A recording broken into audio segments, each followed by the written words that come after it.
Meu nome é Fábio Menezes e neste vídeo você irá conhecer como calcular a correlação de duas variáveis utilizando o banco de dados SQL do Azure. Espero que goste. Não esqueça de dar seu like e de se inscrever no nosso canal, caso ainda não tenha feito. Também utilize os comentários para tirar suas dúvidas comigo. Vamos lá!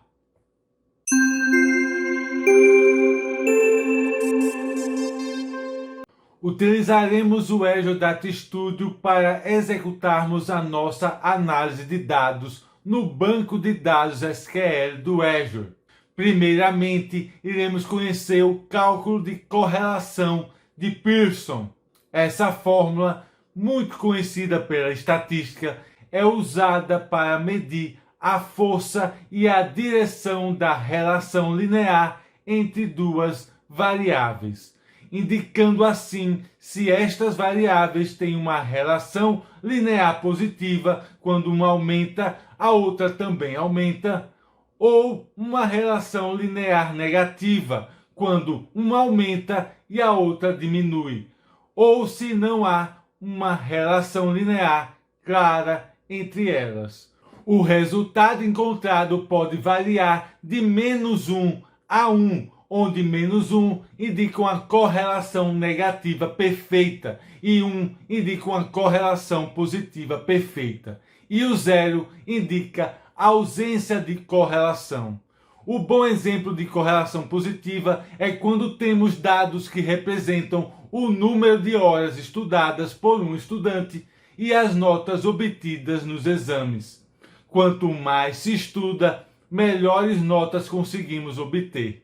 Portanto, é importante entender que a correlação é uma medida estatística que nos ajuda a quantificar e entender essas relações lineares e que iremos transformar essa fórmula matemática utilizando as funções internas do banco de dados SQL do Azure e que também podem ser utilizadas no seu SQL Server. Essencialmente, iremos calcular a média de cada variável x e y para, em seguida, subtrair pelo valor original da variável correspondente. Precisamos multiplicar essas diferenças e somar os valores para obter o resultado do numerador da fórmula. E no denominador temos que calcular as médias e desvios padrão, utilizando o cálculo da raiz quadrada e o cálculo de potência elevada ao valor 2.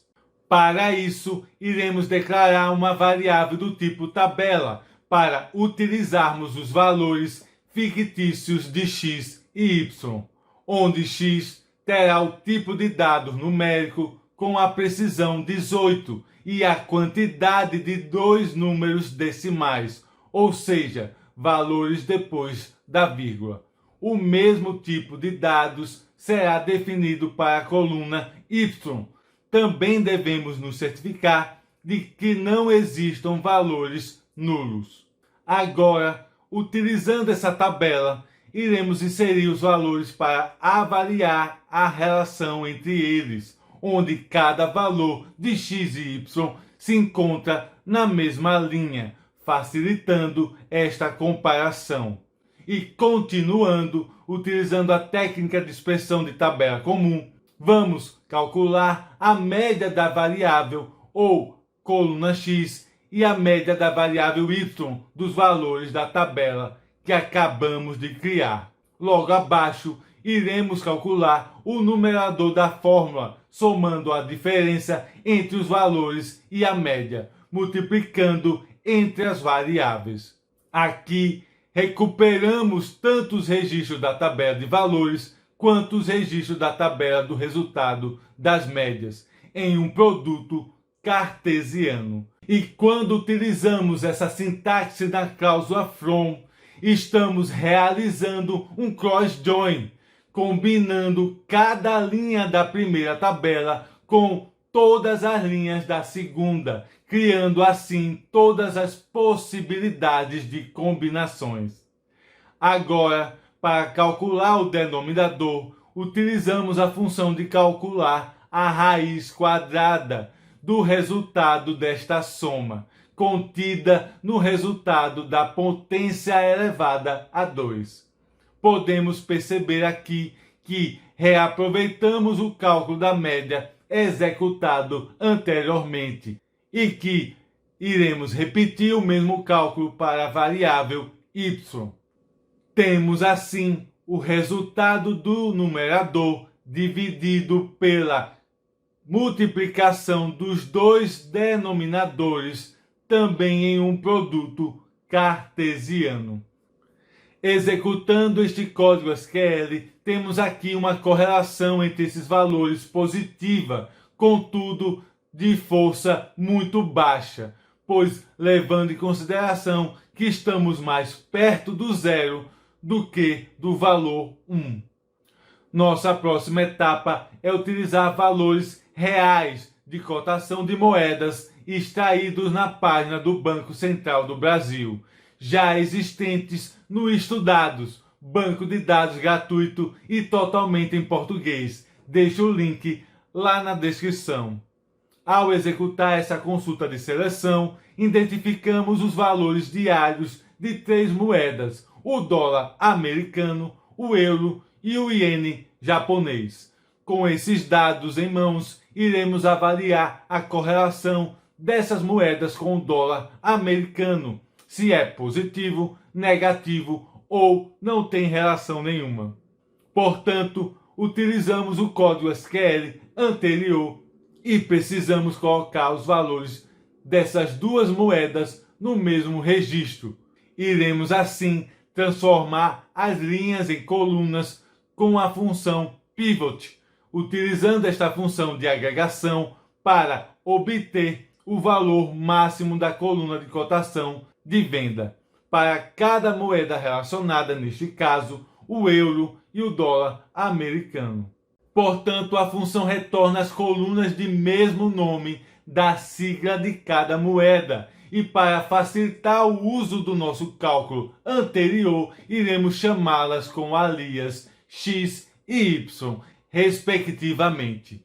Executando o código SQL, iremos obter para cada dia encontrado as colunas com as cotações das moedas selecionadas no mesmo registro. Agora, para identificarmos esta correlação, iremos copiar este código que acabamos de criar, colocando a declaração dentro da expressão de tabela comum.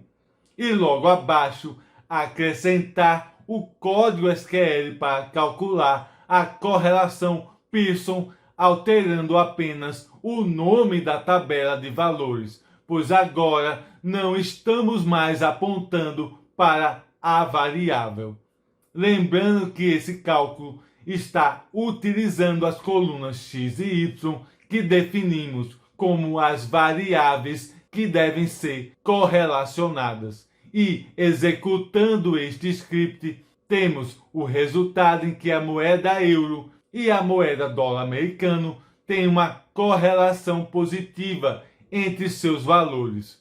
Quando uma moeda sobe, a outra sobe também. Vamos alterar a moeda euro para o iene japonês e ao executar novamente esta consulta, percebemos que apesar de termos também uma correlação positiva entre essas moedas, esta correlação não é tão forte, fazendo com que a moeda japonesa tenha uma relação positiva mais fraca do que a moeda euro.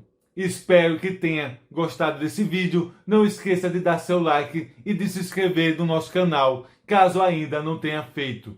Também utilize os comentários para tirar dúvidas comigo. Até a próxima!